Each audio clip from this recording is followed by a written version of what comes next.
And welcome back to the Constitutionals podcast.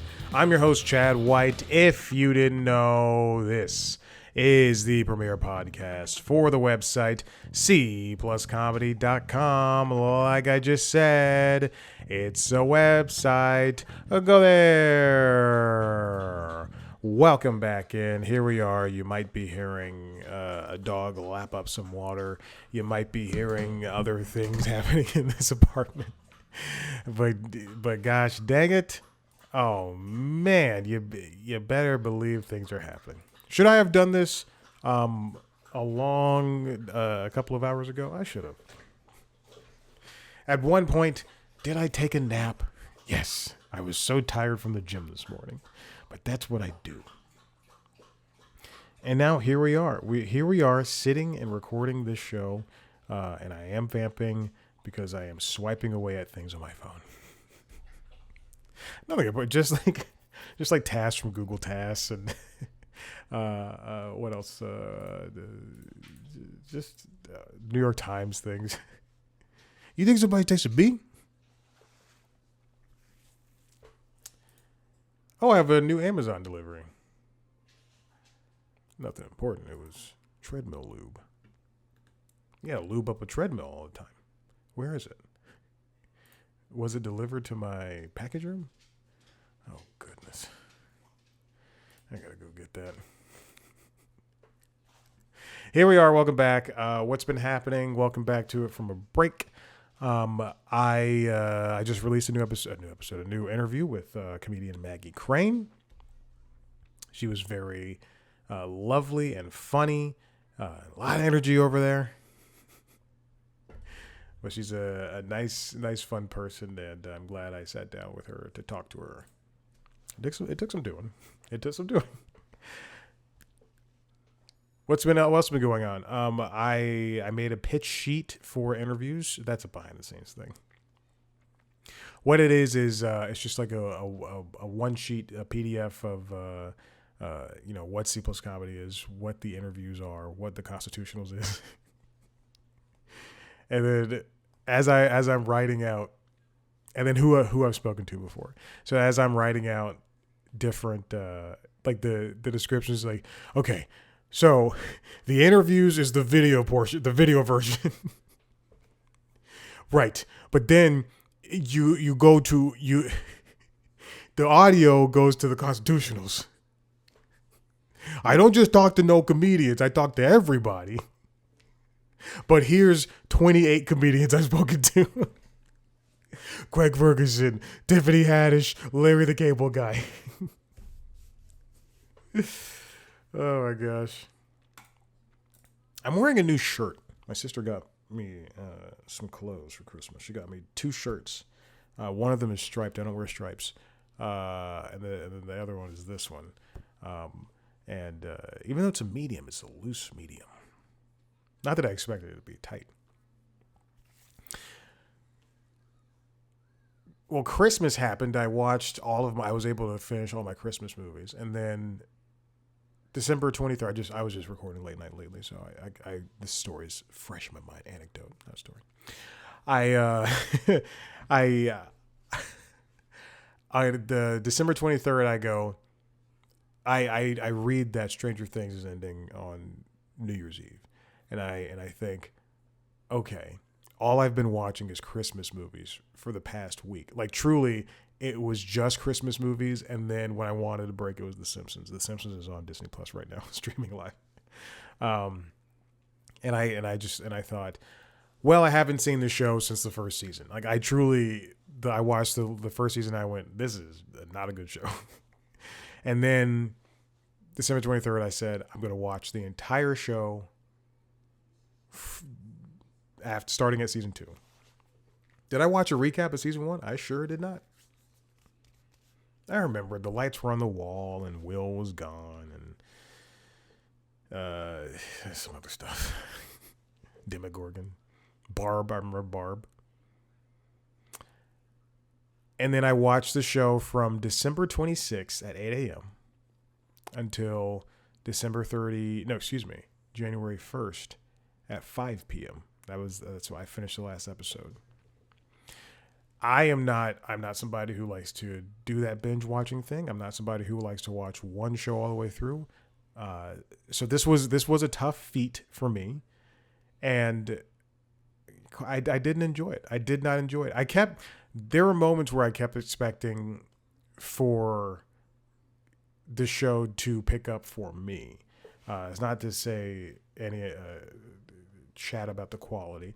I do think that the entire time I was watching the show, I kept thinking, oh, this show is going to have, just based on the fervor of the series, it is going to have the biggest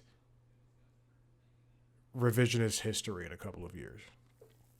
I truly believe that Stranger Things will have a giant revisionist history, and people will go, oh no, that show is not entirely good. I'm moving the camera over because I interviewed a bunch. Here's a side note. I did have a bunch of interviews this week, which it was my fault. I stacked them all up over the course of 24 hours. And then, but on a couple of them, and I'll get back to Stranger Things in a second. On all of the interviews, the pets were acting up, and Maverick was very needy. And at one point, he came over here, and one of the interviews was at 9:00 in the morning because they're overseas. And Maverick came over here and tapped his nose on the standing desk, and the standing desk started to move up. And I was just like, "Oh wait, hold on!" And then I was like, "Oh, here's the dog," and they wanted to see the dog, and it's great. But yes, there's several interviews coming your way. Not because of the pitch sheet; those were set up weeks before. Maggie Crane was one of them. That was one of the interviews I managed to set up, and then put out immediately. That was such a quick turnaround. I put out in like 18 hours. It's fantastic. It only took me an hour to do the work, but it was still pretty good. I still cut it. Still good at. So back to Stranger Things. I understand that people enjoy the show, and maybe they like references and needle drops and stuff like that. But as I was watching the show on the couch, and while I was cycling, and while I was on the treadmill, nothing ever clicked. And that usually happens with shows I do that stuff with. With Blind Spot, I would never have finished 5 seasons of Blind Spot if I didn't like the show. And that show has some pretty crazy things happening, especially the ending. The ending was when the ending was happening, I went, "Oh, this is pleasant," and then there's a twist thrown in, and then you're like, "Why is this happening? Well, why do we have to do this?" There's a twist at the end of the Stranger Things thing. And they're the same twist. They're the same twist. Yes, they are the same exact twist. Now that I'm putting it all together, that's crazy. The twists share similarities. So if you've seen the ending of, and I'm sure you've definitely never seen the ending of Blind Spot, but if you know what happens at the end of Stranger Things, then you can guess what happens at the end of Blind Spot, a show about a woman who gets her memories taken away from her, and then clues are tattooed all over her body. I think it's a great show. I do think that it's very clear that, again, I do like the show. It's very clear that in this, when they eventually put, it's your typical procedural show where they're going to put the main white male character with the main white female character, and they do a time jump in season 3. So there's 5 seasons. They do a time jump in season 3, and they just put them together, and they have them married, and they're like, we're done. And he's that main white male character is basically just, he's not written out, but he's written down to where he is no longer the one that they are trying to make interesting. And then everybody else is finally, they're given their chances. Anyway, Stranger Things. I just have so many. I'm not a fan of references. I'm not a fan of needle drops. That's my biggest issue with movies like Turning Red. Disney is better than that, and I can't believe they put out a shit movie like Turning Red. Oh, I hate Turning Red. I do not like needle drops, and I'm very, when I saw the trailer to Hoppers, that movie about that girl that goes into the beaver, and you have a Missy Elliott song playing. That makes me think, just write a song. It's the easiest thing. That'll get you Golden Globes. That'll get you the Oscar. Just write a song. I don't want to hear a song from the 2000s play over a cartoon movie. The most I want to hear is in Toy Story 1, when Woody and Buzz are at the climax of the movie. They're chasing after the moving truck, and there's a cutaway to Molly in her car seat, and what's his name? Tony? What's his name? Andy. Andy's mom is driving, and they're listening to Hakuna Matata. Ugh. That's funny. I don't think hearing, the Highway to the Danger Zone during a cartoon movie is funny. Ugh, it's so annoying. Anyway.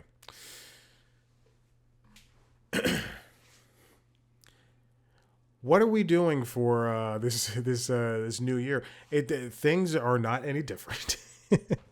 Things are not any different when it comes to the world. Well, maybe. This comes from Variety, and it's written by Daniel Daddario. Daddario. Tony Dokopil is making CBS Evening News all about Tony Dokopil. This is I'm gonna split from this story I'm staying with the story, staying with the topic, but I'm splitting from this article for a very hot second. When I came over to the desk to write, when I came to America, when I came over to the desk to write the monologue jokes for Late Night Lately, I was reading through stories I could possibly choose for the Constitutionals, and I was on Google News, and there was a story from maybe Variety, maybe the Hollywood Reporter. I think it might have been the Hollywood Reporter. And it was coverage of Megyn Kelly, right-wing journalist, news host Megyn Kelly, just lambasting Tony Dokopil. Because if you have not heard, Tony took to the airwaves last Saturday, I think, to talk about. Hold on. Tony Dokopil is a journalist from CBS. He was hosting CBS Mornings with Gayle King and Nate. What's his name? What's his last name? And is it Berlanti? Anyway, Gayle and Nate, and he was tapped by that chubby little troll Barry Weiss to. She's a woman. You can't make fun of how she looks. To be the new host of CBS Evening News, ousting Maurice Dubois and John Dickerson, who were given the impossible job of being the voices of a dying version of media. Anyway. But I like Maurice Dubois and like John Dickerson, but they were given impossible tasks by a company that wants impossible standards. Anyway, Dokopil was given the reins of CBS Evening News, and he was supposed to start on Monday, I think, and he started on Saturday after our Führer, President Donald Trump, announced the capture of Venezuelan leader, I don't fucking know his name, Nicolas Maduro, Nicolas Maduro and his wife. So Dokopil took the airwaves for that, and then he had an interview with Pete Hegseth about the whole operation, and then Monday was supposed to be his real first day. So we kind of got a test view of what Tony is and who he will be as a broadcaster. And then at the top of this week, there was a story about him going to his hometown in Miami, and he cried because his backstory is his dad dealt drugs or some shit. And then his wife, Katie Tur, who works for Miss Now, her parents were helicopter pilots, news pilots, and all that stuff. And they have interesting backstories. I don't know if we need to know them at all. Any Hoosers. Dokopil cried twice this week over some bullshit, and it's the same. And in the same way that I I I hate this about Jimmy Kimmel. Um, it's we don't need broadcasters crying. Um, so to get back to that Megyn Kelly thing, Megyn Kelly on her show. This again, I did not watch the show. I read this via the Hollywood Reporter. Megyn Kelly just just ripped Tony Dokopil a new one, saying like, "Why are you crying?" Calling him, emasculating him, their words, and the like, and to some extent, this is so crazy. And, but to some extent, I agree with her. Like, you don't need. I'm not going to call him not a man for crying. It's okay to cry, but you don't need to cry on air over this thing. She said that in the article. She said it was reported that she said it's okay to cry over a president's assassination, which I will not be crying over. I think I'll be celebrating. I'll be celebrating the same way when Biden was elected, and it was during the pandemic, and everybody in Atlanta left their homes and went to Piedmont Park. That's what every single person did, and it was the greatest day in the world. It was so great. I was texting, "What you doing? What are you doing? Let's go!"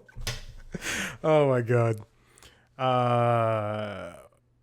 But in many cases, in a certain to a certain extent, she is correct.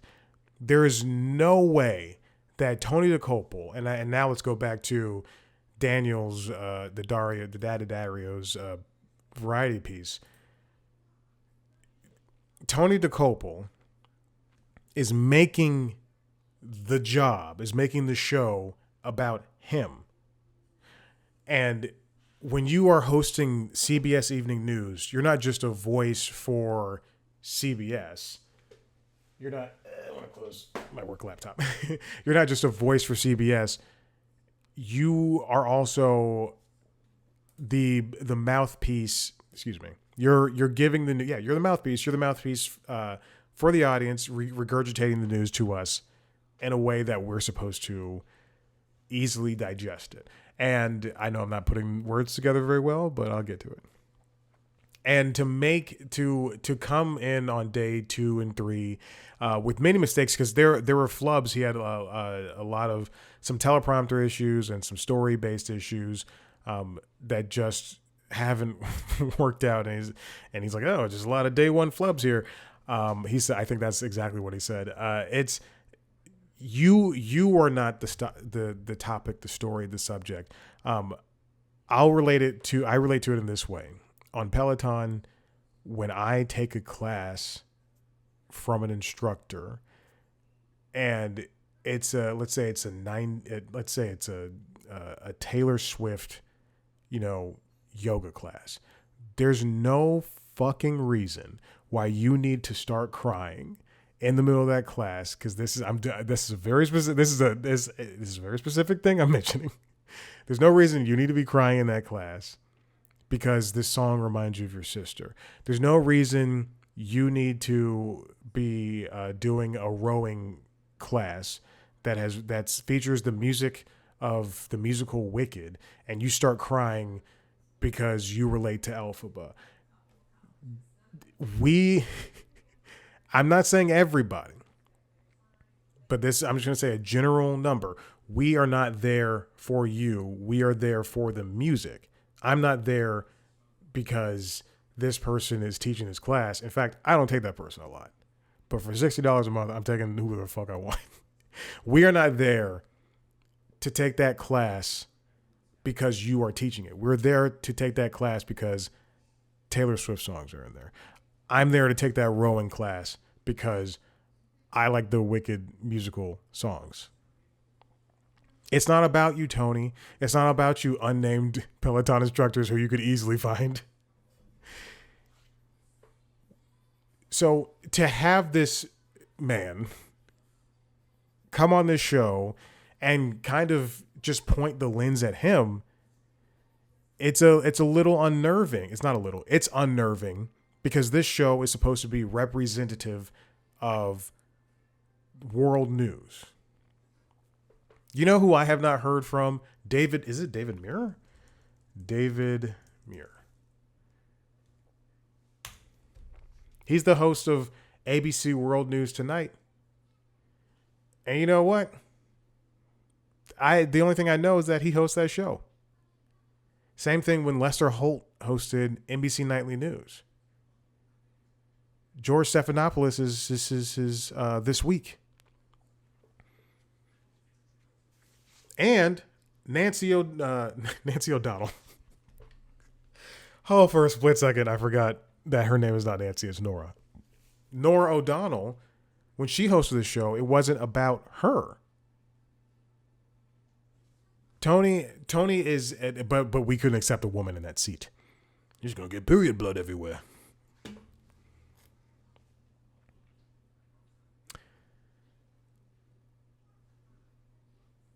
Anyway, and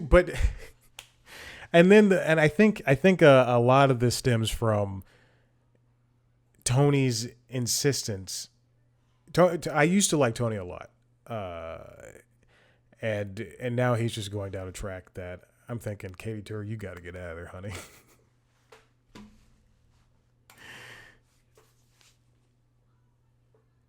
But he compared himself, I believe, to Walter Cronkite. To Walker Cronkite, Walker's grandson.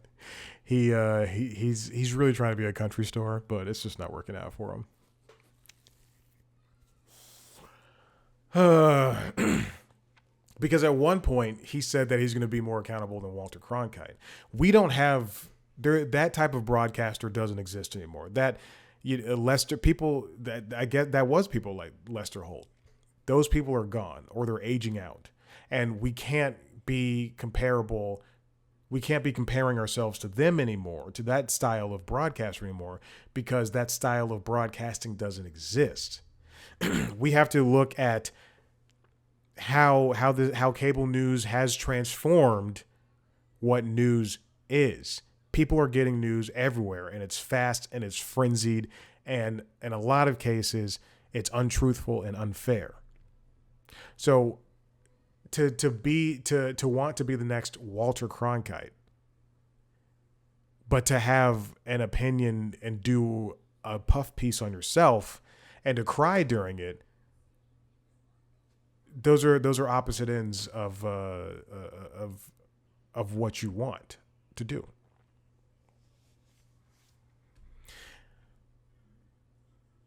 This is a nice review, I guess, or feature piece about the show and about Tony in general, and I think you should just check it out because I also think it's very funny. All right, this next one comes from Awful Announcing. ESPN has a lot of checks to cash in 2026, written by Drew Lerner. Disney's ESPN is going through a bit of a change. It's going through something that they are now more audience focused, audience facing. They have their own direct to consumer app. You can subscribe to ESPN without subscribing to cable, and now there's going to be NFL Network integration and linear distribution of NFL Red Zone at some point. Maybe there's a new MLB deal. There's a lot of stuff that's coming down the pike, and we're unsure as an audience of how this is all going to pan out. As Lerner writes, let's begin with that all-important direct-to-consumer app. It's been just 4 months since it started, and it for what it's worth, I think it was launched in a very easygoing way because we knew it was coming over the course of a year, and then it launched, and I wish it were. It should be a separate app. It should not be included in the ESPN app. It shouldn't be something that, and it's also not like I'm watching ESPN all the time.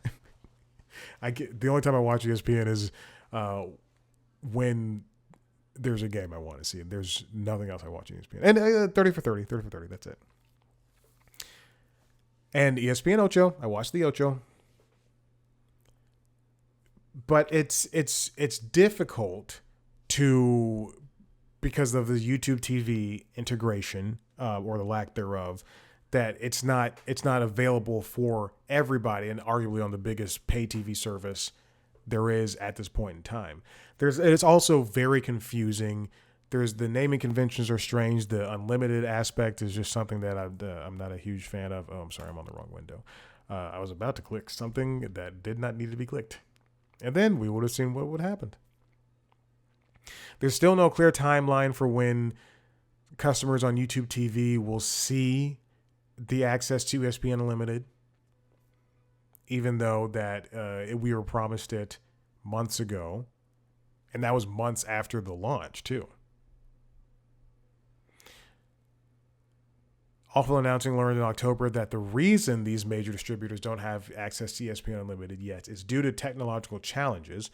Essentially, the engineers working on ESPN's app are still trying to figure out how to onboard tens of millions of users into the platform. Which goes against what we were originally told, in that that everybody was going to be able to access ESPN Unlimited. Then, of course, there's the WWE Premium Live events and programming that was previously exclusive to ESPN Plus, including college sports, PGA Tour coverage, NHL games, and more. I believe there's a new lawsuit about the Premium Live events coverage that just hit ESPN. So, again, where is this all coming from? And then, as Lerner writes, continues, earlier this week, we learned that ESPN's app would not be carrying in-market broadcasts for the MLB teams under the league's media arm this season, as was intended. That group might grow from 6 clubs to as many as 16 this season, with the Washington Nationals seemingly set to become the 7th team after leaving MASN, and 9 other MLB teams officially terminating deals with FanDuel Sports Network on Thursday.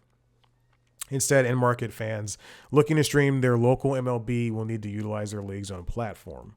I know for the Atlanta area, if you subscribe to YouTube TV, I believe you don't get. Obviously, we don't get live sports.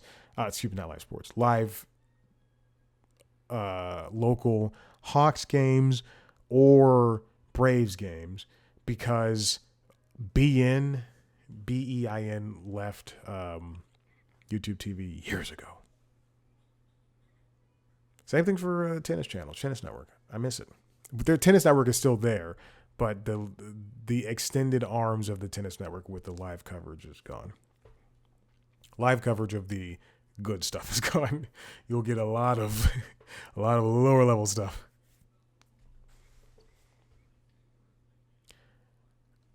So, what Lerner is getting at here is that the ESPN Unlimited rollout was hasty. I think I will agree with him, but I will also take it a step back and say that they rolled it out in such a way that, if you wanted ESPN Unlimited, you could get it. But the promise of the YouTube TV promises have soon they feel died off and died off. They feel died off, and less so. Now would be the time for them to start introducing this stuff, but we'll see. All right, let's move on. This comes from Hollywood Reporter, written by Scott Feinberg. Emmys. TV Academy introduces a Legacy Award to celebrate shows that have made a profound and lasting impact. This just seems to me like a way to get shows that have been around for a long time more consideration at the Emmys. Now, is this a negative thing? I don't know, because at some point, what was it? There were the Oscars wanted to introduce the award for box office achievement, and they've done it. So movies like Spider-Man and Star Wars can get nominated for, and the rest of that stuff can get nominated for Oscars. In some cases, is it a way for you to get an Oscar? Yes.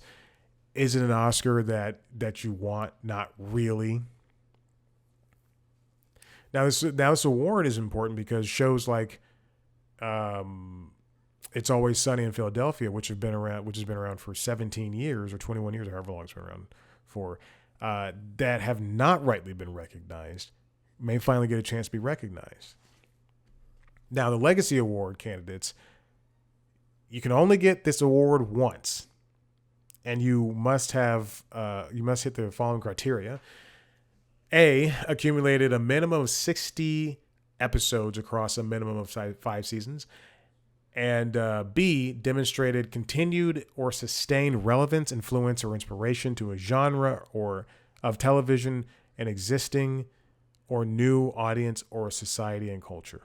Franchise properties must be considered as a whole and awarded as such. Oh, so that's like if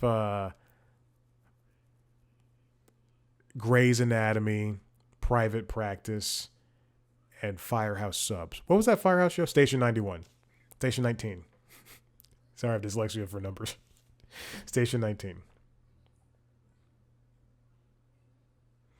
Oh my goodness. Okay, so this is the part I did not know. Shows that are no longer running but made a major impact, such as All in the Family, Will and Grace. So those shows are eligible. So too are ongoing programs, Grey's Anatomy, Sunny, and The Late Show. No, this is how Jimmy Kimmel won the Critics' Choice Award. Because we're given these stupid little awards to people that they do not deserve. No, don't give an award because something is happening to this show at this point in time. Give an award to a show that deserves it. Late Night with Seth Meyers deserves an Emmy.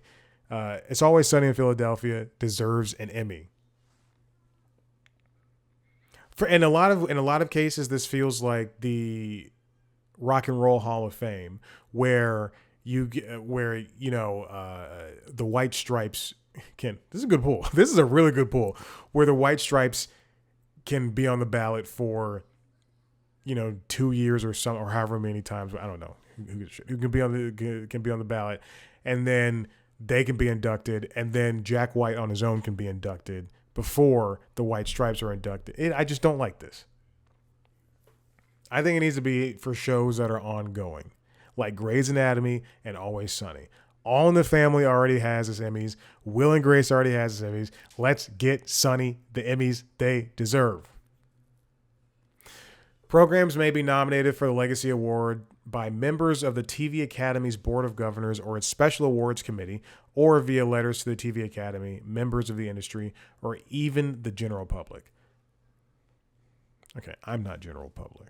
Also general public. I'm not general public. I'm not in the Academy either, so we got to figure that shit out. And his final story comes from Etten Vlessing over at the Hollywood Reporter. Movie theaters go public with new effort to stop Warner Bros. Movie sale. This is, again, over the past couple of weeks, over the past couple of months, there's been this effort for Warner Brothers Discovery to sell itself off to the highest bidder. The highest bidder turned out to be Netflix. Paramount Skydance rather, is still gunning after the company, complaining about how unfair it is. Perhaps Warner Brothers is asking for more money, but they're, basically saying, hey, Netflix is a better deal. And the industry, I'm not going to say it's up in arms, but they are taking notice, and people are being very vocal about how this is not a good idea. We know my stance. If it's going to be sold, if Warner Brothers is going to be sold, I'd rather go to Netflix than to the Trump-loving Ellisons over at Paramount Skydance. Even Tom Cruise left Paramount. Just saying. I was just saying. Now, movie theater owners are taking their argument to Capitol Hill.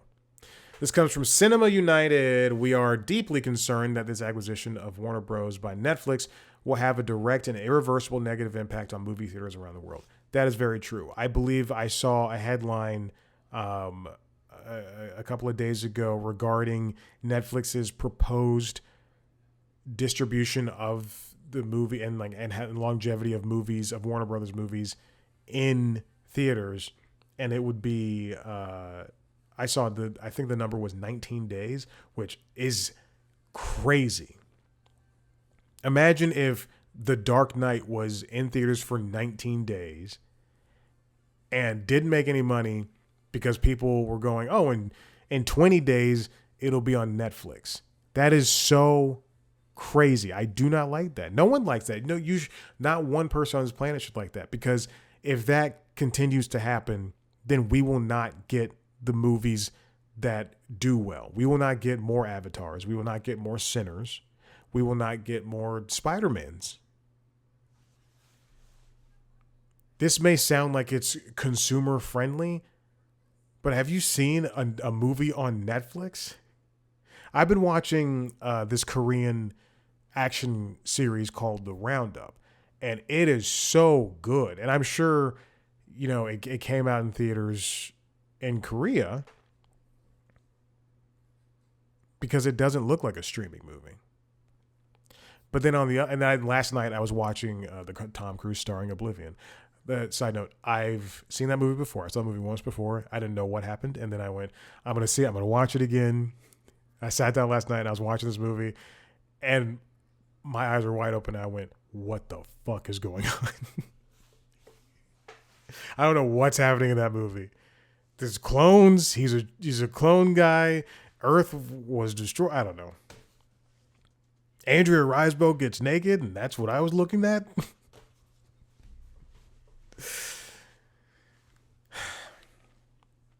But we should not want a sale in general. But again, my thought is it better go to Netflix as opposed to Paramount Skydance. Continued from the quote from CEO Michael O'Leary. Such an acquisition will further consolidate control over production and distribution of motion pictures in the hands of a single dominant global streaming platform in a market that is already highly concentrated. What my favorite part about this is, and it's buried deeper into the quote, is that they are also against Paramount or any studio buying up another studio. They should have been this vocal when it came to 20th Century and Disney. But X-Men is in Doomsday. If Paramount or another major studio ends up displacing Netflix as the buyer, our concerns are no less serious. A combination of Paramount and Warner Brothers, for instance, would consolidate as much as 40% of each year's domestic box office in the hands of a single dominant studio. I believe Disney, what's Disney's domestic box office? I believe they have the highest box office when it comes to, oh God. And I think it might be like 18%. But that was years ago. Don't quote me on that. 25. It's 25%. Let me triple check this. I don't want to be wrong. Oh, in 2019 it was 33%. My goodness. In 2025, this comes from thenumbers.com. It was 22.62%. Yeah, so they're still the market leader when it comes to that.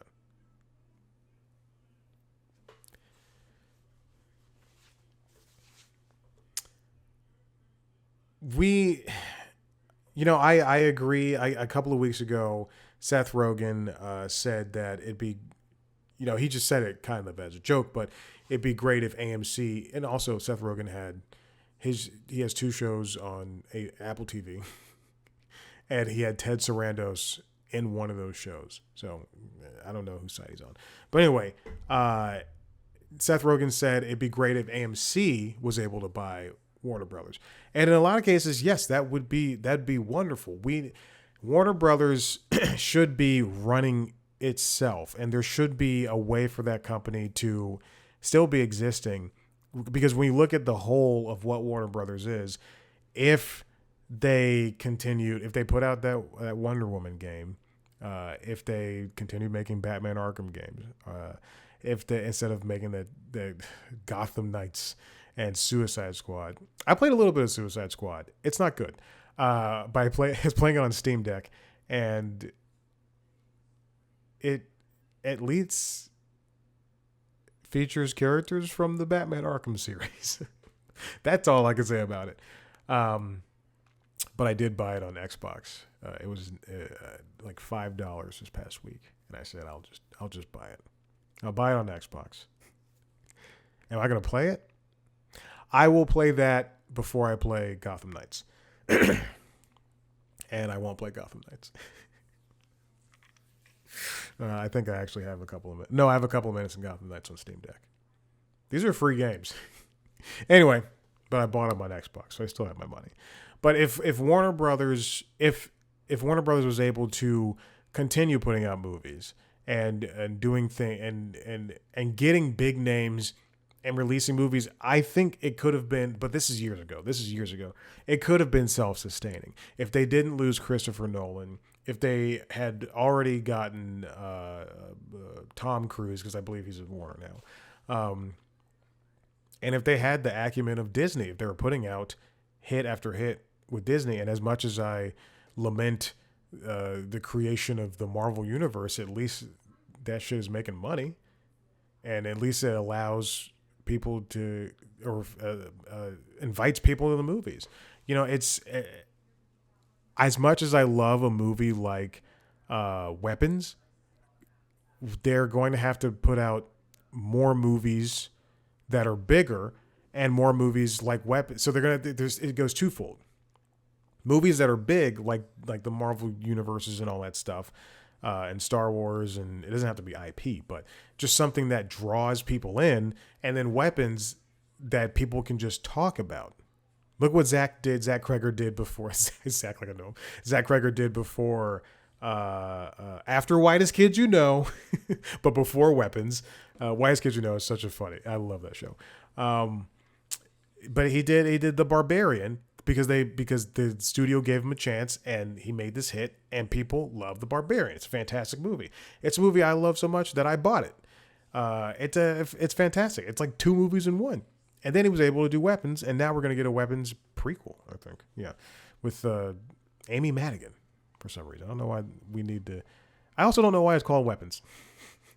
There was one gun in it, and it was in a dream, and it was floating over the house. And Josh Brolin was looking up at it, and then that was it. And he ran to go find his child.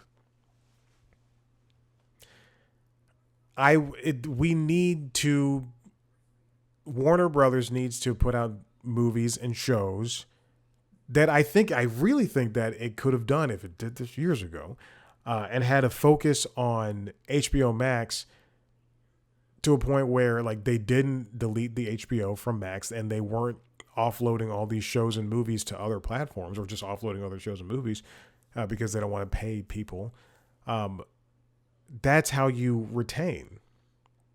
And I'm sure Disney has more money in order to keep shows like Pepper Ann and Teacher's Pet and Gargoyles on the platform.